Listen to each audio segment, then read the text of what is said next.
Hello everyone, this is Just a Dad. Today I'm going to do an unboxing and show you how to set up the Shark 2-in-1 vacuum and mop robot. Model number RV2610WA. So it has a self-cleaning base. Here's the robot vacuum. We also have another attachment for when we want to attach the cleaning pads for doing hardwood floors or linoleum. Comes with this cover that we can put down if we want to put this on carpet or if we want to put this on linoleum. Okay, so let's talk about the charging and self-cleaning base. So this is where it's going to suck everything out of the robot vacuum. And then it's going to suck it into this container. We press this button right here. This is going to release. You're going to take this over to your trash can. Press that button and everything will come out. There's what the inside of it. It's bagless. So all the dirt and debris is held in there. It's got a HEPA filter down here. Open this up. This is a HEPA filter. You don't have to change this very often, but once in a while you will have to change it. Okay, on this side, there is another filter you will have to change more often. So this compartment right up here, open it up, right in here is a foam filter. You're gonna take this out. This will get extremely dirty. You can rinse it out and then let it dry really thorough, and then you can reinstall it. There's where it goes down in there. There is another little filter down there you have to take out too. So push this in. So around back, you do have to plug this in. And it's got some cord wrap, and the cord can go out either side, and there is an on-off button. Okay, so when you first take your robot vacuum out, make sure if there was a little foam here, make sure this bumper goes back and forth freely. Back here, this is when you're gonna just vacuum, this is the debris container for just vacuuming. This other one is when you wanna vacuum and mop at the same time. You can put a solution in here. And it also has a chamber that holds dirt and debris. A little different, but it's kind of the same philosophy. So let's go back. This one's just for vacuuming. It's got a little filter in there. Make sure the filter is in there like that. We can lift this door up. There's what it looks like. Here's what the robot vacuum looks like. And again, this just slides in and it should click into place. So it does have LiDAR navigation, so make sure you keep this area nice and clear. It does have a dock and a clean button. So around the bottom, this is the roller brush. It's got these drive wheels. These are the edge sensors, so it won't go over the edge like downstairs. It's got some up here. Make sure those are nice and clean. Now it only has a brush on one side, so all you do is just snap that brush right on that little square thing. The other side does not have a brush, but it uses this thing called clean edge. So a little air is going to blow out of this little clean edge right here, and that's what's going to help clean the debris up. Okay, so let's say we want to do some mopping. We got to take this one off. We're going to put this one on, but first we're going to put the pad on first. So I love how Ninja designed this pad. There's some Velcro here. So I've got this upside down right now, and there's a track right here, and there's a nice big opening. You're going to get your pad. It's got like a little groove here. You're going to slide that in that groove right there. Slide it in till it's all the way to the other side. See, when I tug on it, it's held in that groove. Now you're going to use this handle. Just kind of fold it over. Now there's even a storage for the handle. The handle goes right there. That's a very nice feature. And then all you do with that installed, you got to put your solution in here. It comes with this vac mop solution, but you're going to lift this up. It's got a little water. Put the water in first and then fill it up to there with the solution. Or you can just use water only, but that's the max fill line. So close that. And you're just going to slide this in. And now it's snapped in. Yep. Now it's ready to do vacuuming and mopping the floor. But you'll notice one thing. So when this is installed, it's not able to suck the debris out of it. So it's not able to self-empty itself. But it will hold the dirt and debris. It's just going to be held in here until so you have to take this off. You've got to manually empty the dust or the chamber here. So this is going to fill up with hair and debris and all that. It's not able to suck it out when you've got this on, but it's okay. Normally we're going to do most of our vacuuming with this, and this will get sucked out. But this one, when you're doing your floors, it's going to suck first, and then it's going to wet the mop and mop the floor right after it's done suction. So again, when this one's on, that chamber will fill up and it's going to get right there is where it all gets evacuated out. So when it pulls up to here, it's going to dock there, and then that device is going to suck all the dirt out of there. Okay, so wherever you install this, it does need to be clear around it. Make sure that filter's installed. Make sure the waste container's installed. I've got it plugged in. The light is on. The power switch is on. Now I've got it with the one that we're going to do for carpet. So put that one on. We're going to leave this one off for now. And then we're just going to back it up.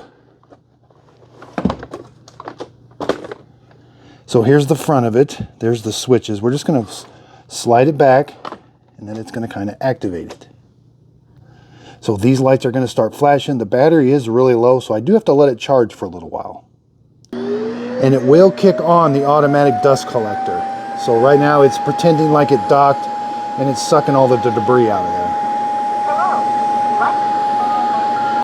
Okay, so that's done. The charging indicator is showing that it's charging, and let's set up the Wi-Fi now. Okay, so we've got the attachment on that's for vacuuming. We're going to leave the mop attachment off, but we got the other one on. We've got it pushed onto the base. It's charging. Now let's download the Shark app. So you need the Shark Clean app.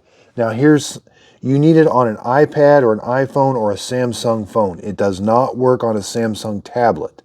So I had been using it on my Samsung tablet, but I was having all kinds of problems connecting this new one to it. And it's not compatible anymore on Samsung tablets. Okay, so here I've got an iPad. Let's click on the icon.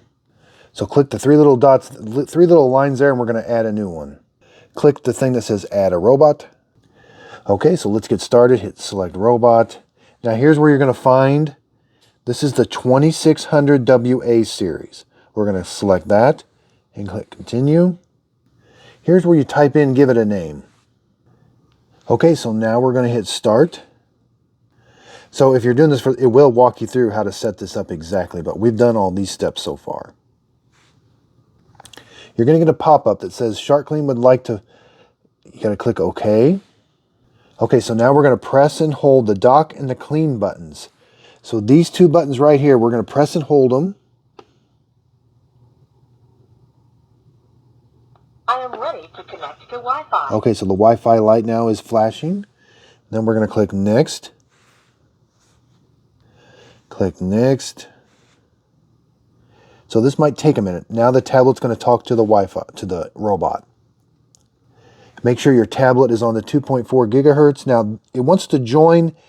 The robot is transmitting its own Wi-Fi signal. That's what this pop-up is. So we want to join that Wi-Fi signal that the robot's transmitting.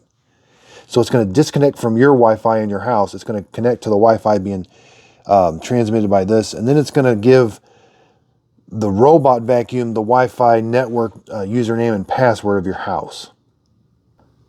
Okay, click next. Now we're going to connect the robot to your local local Wi-Fi. So click the Wi-Fi network you want your vacuum to connect to. Now give it your Wi-Fi password that you use to join your tablets and stuff. Okay, so now it's telling the robot, hey, this is what the Wi-Fi signal you should connect to and the Wi-Fi password is. So this might take a minute. Okay, so we've got success. I'm fully connected. Hit finish. It says ready.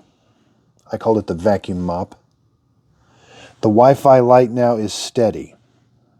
And I can see that now my battery's not fully charged yet. It's at 40%. So this thing has to create a map of your house. Now what you're going to want to do is go around your house and pick things up, open the doors. It's going to go into every room and create a map. Now if you've got things on the floor that aren't typically on the floor, I would go ahead and pick those up and get them out of the way. Put furniture in kind of areas that are going to be in that place. So when it's fully charged and you're ready for it to map your house, you're going to click these three little lines. Then you're going to select the map. So just click right on the map icon. Your map's going to be empty, but you're going to tell it to re-explore. So you're going to have it go explore your house. It will vacuum at the same time, but it's also going to create a map of your house. So a very important setting. Click on the three little lines again. Click on the settings button. Now again, if you've got more than one vacuum, I do, so click on this one. So the robot will speak to us. I can turn those up or down with that slider right there. Do not disturb. This is very important. I have had this vacuum come on in the middle of the night. So turn this on and set a schedule. This is very important. So do not clean after 10 p.m. Don't clean before 6 a.m. I'm going to change that to 8 a.m. So then hit save changes. That's a very important feature because you don't want this thing will come on in the middle of the night. So another neat feature is recharge and resume. So if it isn't finished cleaning, it'll go charge itself and then it will start back up after it's charged. I like to turn that one on. I like to make sure evacuate and resume is on. That way it'll clean for a while, it'll come back and empty out the waste bin, and then it goes vacuum again. If you got pets, that's a really good idea to have that on. So after this re-explores your house, you'll have a map on there. You can edit the map it's easier to do on a phone or a big tablet like this, but you can edit the map, give it different rooms. Then it'll show you how to add things for rugs and different things in the map, because when you're mopping, it doesn't want to mop around rugs. So you're going to want to put no-go zones for rugs. So be sure and check out my next video. I'm going to do a detailed review on this. I'm going to be using this for a while. I do have to let it map my house first. I'm going to use it for a couple weeks, and then I'll be doing a review on it. And I will be comparing it to the Shark AI vacuum. I've had this vacuum for over a year. I absolutely love it. I'm hoping that this one will do just as good as this, but I really do. I have not had many problems at all with this vacuum cleaner other than giving it some good cleaning about once a month. So I'll be doing a comparison with this one against that one. So I hope this video helps. Thanks everybody for watching.